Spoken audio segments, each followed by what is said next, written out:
Bismillah, alhamdulillah, wassalatu wassalamu ala rasulillah, wa la hawla wa la quwata illa billahil aliyil azim.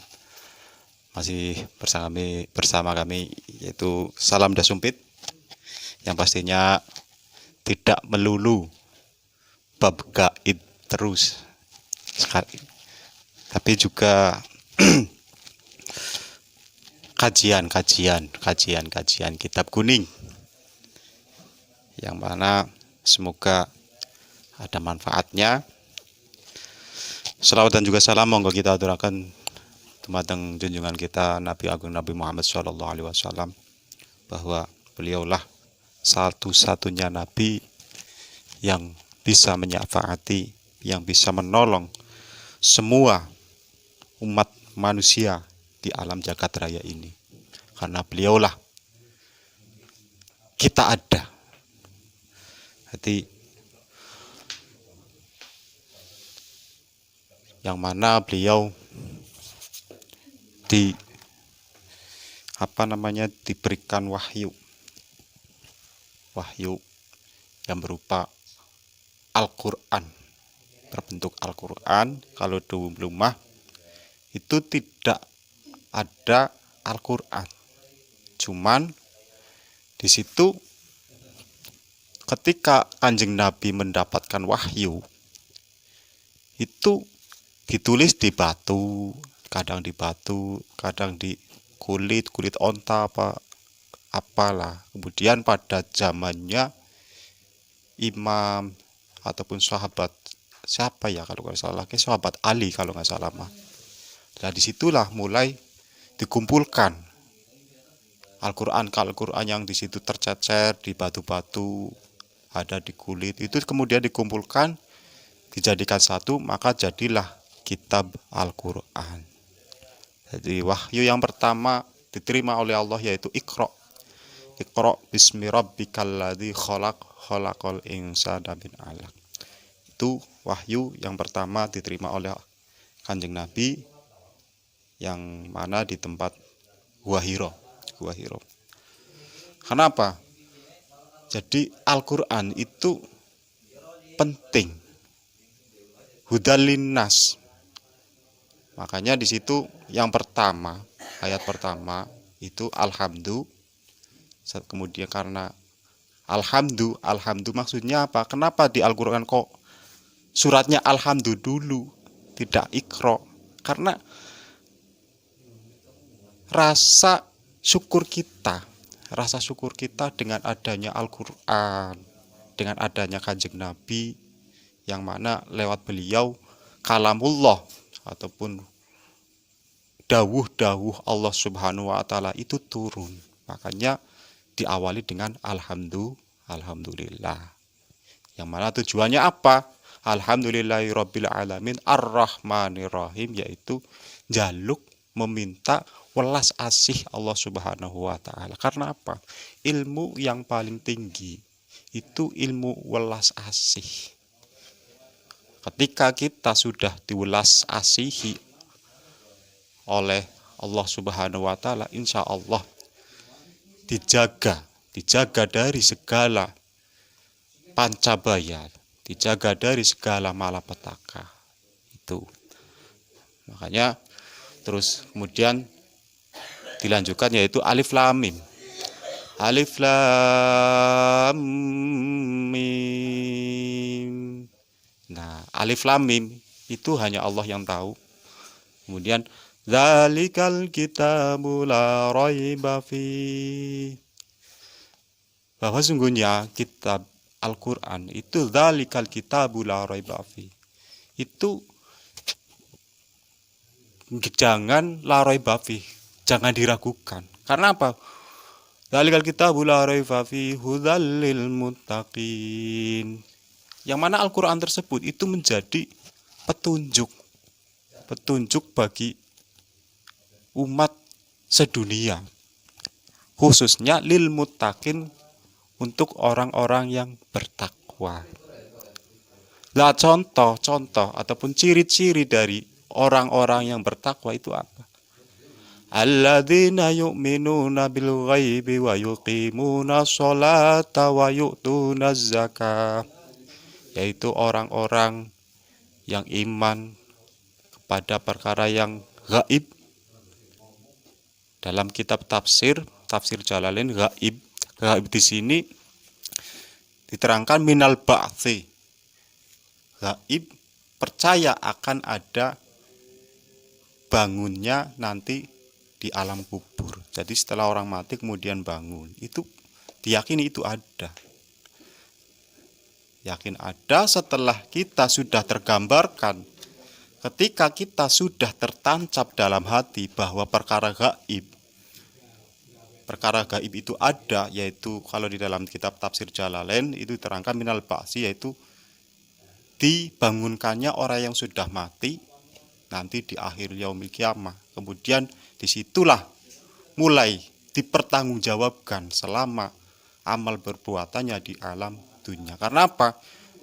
Di dunia ini ad-dunya mazra'atul akhirah. Karena apa? Dunia itu, hidup di dunia itu seperti halnya sawah, tanduran ataupun tumbuh-tumbuhan. Kita menanam kebaikan, mazra'atul akhirah, yang mana nanti panennya ataupun mendapatkan hasilnya nanti di akhirat. Itu ketika sudah percaya akan hal seperti itu, maka orang tersebut ketika wayuqimuna sholat, kemudian orang tersebut insya Allah dengan secara sendirinya, dengan terketuk hatinya, orang tersebut akan melakukan sholat dengan cara ikhlas. Begitu para saudara sedulur. Kenapa? Kalau kita sudah percaya, kemudian kita mau melakukan sholat secara ikhlas, ibarat jadi kita yang butuh melakukan, kita yang butuh, bukan kita yang dibutuhkan. Itu kalau kita sudah tertancap sudah tertanam di dalam hati kita, yaitu iman kepada perkara yang tidak ada, iman kepada Allah, iman kepada malaikat, iman kepada nabi dan rasul. Di situ pun masalah perkara iman itu juga ada runtutan-runtutannya. Jadi tuntunan agama itu tidak sembarangan. Agama itu mulai dari kita paling buruk sekalipun, contoh kita buang hajat, itu pun ada syariatnya. Syariat itu tata cara ataupun undang-undangnya. Kalau kita mau buang hajat masuk ke WC, sebaiknya kaki kiri dulu. Kan gitu. Itu perkara yang paling jelek sampai perkara yang paling mulia, yaitu wayuqimuna sholah, yaitu melakukan sholat. Sholat pun itu ada aturan-aturan sholat. Kalau dalam kitab-kitab kuning, sholat itu ada secara lughat. Kalau secara lughat itu secara bahasa. Sholat secara bahasa yaitu ad-du'a. Kita berdoa itu sudah termasuk sholat. Itu ketika kita berdoa. Karena apa? Hakikatnya sholat itu litadzakurillah, agar kita selalu ingat dalam keadaan apapun, dalam keadaan susah, dalam keadaan senang, kita tetap litadzakurillah, tetap kita ingat kepada Allah dalam keadaan apapun. Makanya ketika kita berdoa, otomatis kita percaya bahwa Allah itu ada, bahwa Allah itu akan mengkabul, mengijabahi ataupun mengkabul doa-doa kita, penyuwunan kita kalau orang bahasa Jawa. Makanya di situ doa, as-sholatu lughatan ad-du'a. Salat secara bahasa itu doa. Itu kalau kita bahas secara bahasa. Aslinya sih masih panjang, perlu digali lagi lebih dalam, karena cara lughat itu masih bahasa, itu masih perlu digali lagi. masih baku. Jadi ada pengertian-pengertian lain.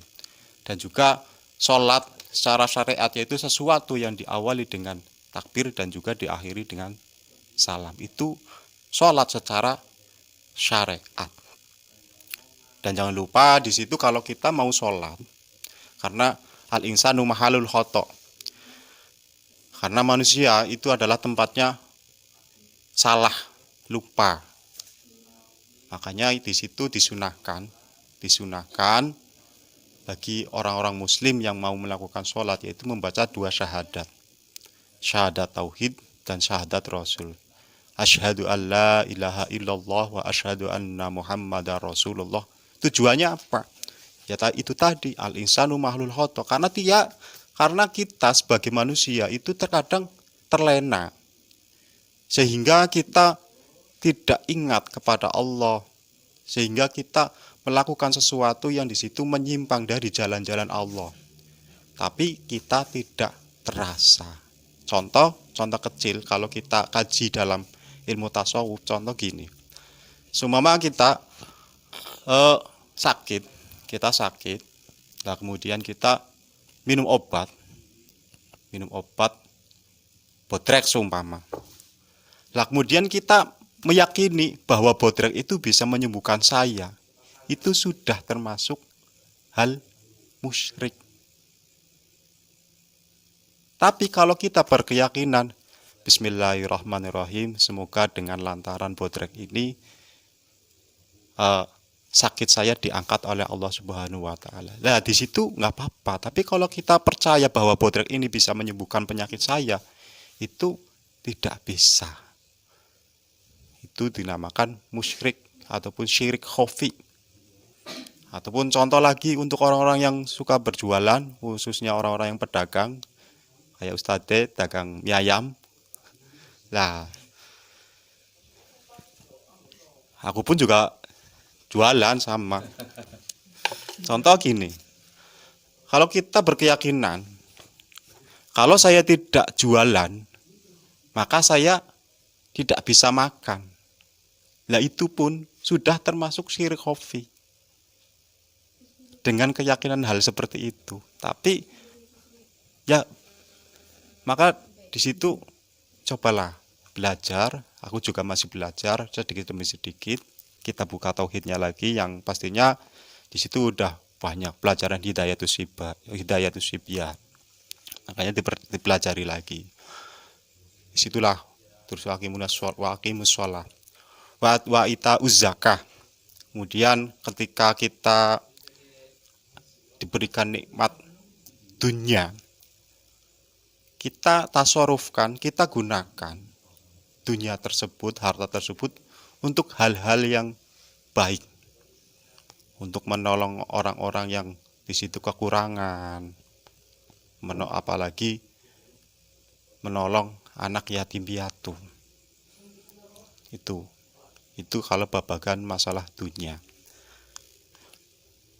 Maka dari itu cobalah kita belajar. Kalau bahasa Jawa kuno itu namanya ngaji surasa. Ngaji surasa itu apa? Ngaji rasa. Rasane maring makhluk dengan rasane maring pangeran ataupun Sang Hyang Widi. Sang Hyang Widi. Nah, di situ makanya ada kata-kata hablum minallah hablum minan nas. Itu apa? Penjagaan antara kita, hubungan kita dengan Allah Subhanahu wa taala, yang mana kita realisasikan itu dengan cara ibadah maring kepada Allah Subhanahu wa taala, salat, zikir. Itu apa? Realisasi untuk menjaga hubungan kita kepada Rabbul Alamin, zat yang menguasai alam semua, zat yang mengatur alam semua.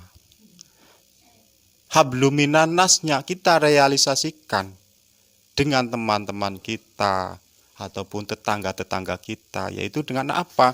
Kita hidup rukun, gotong royong, saling tolong menolong. Tolong menolong pun itu bisa menjadi sodakoh. Menjadi sodakoh yang mana bisa menjadi amal jariah kita. Contoh gini, seumpama saya punya anak. Saya punya anak, kemudian saya mengajari anak saya ketika mau makan membaca bismillah. Terus ketika mau pakai baju membaca bismillah. Ketika mau apapun di situ kita ajari bismillah. Alhamdulillah nyampe besar di situ terus dilakukan bacaan bismillah tersebut. Selama anak itu masih melakukan membaca bismillah, maka di situ menjadi amal jariah saya. Dan seumpama tetangga kita kok tahu, kemudian tetangga kita saking sukanya, kemudian tetangga kita mengajari anaknya juga untuk membaca bismillah. Karena apa? Iri dengan anak saya. Iri dengan perkara yang baik itu tidak apa-apa, nggak dosa. Nah, terus kemudian si tetangga tersebut mengajari anaknya untuk mau makannya bismillah, mau ngaji ya bismillah, mau pakai baju bismillah. Lah, selama berarti kita punya dua celengan, yaitu anak saya dan juga tetangga saya. Itulah sodakoh amal jariah. Mungkin cukup sekian dari saya, dari kami. Banyak kekurangan dan kesalahannya, mohon maaf yang sebesar-besarnya. Hadanallahu wa iyyakum ihdinas siratal mustaqim. Assalamualaikum warahmatullahi wabarakatuh. Allahumma sholli ala Muhammad